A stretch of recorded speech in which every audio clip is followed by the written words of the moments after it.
In this short tutorial, I will show you how to find your saved reels on Instagram. Saved reels are video clips that you have bookmarked or saved to watch later or refer back to.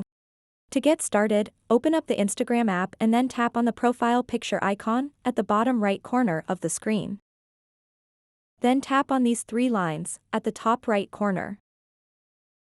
Once you are on the Settings and Privacy page, you'll see a section called How You Use Instagram, and in that section, you'll see an option called Saved. Just tap on it. Then tap All Posts. And then go over to the Reels tab. Now you'll be able to see all the reels you've saved on Instagram. So that wraps up this tutorial.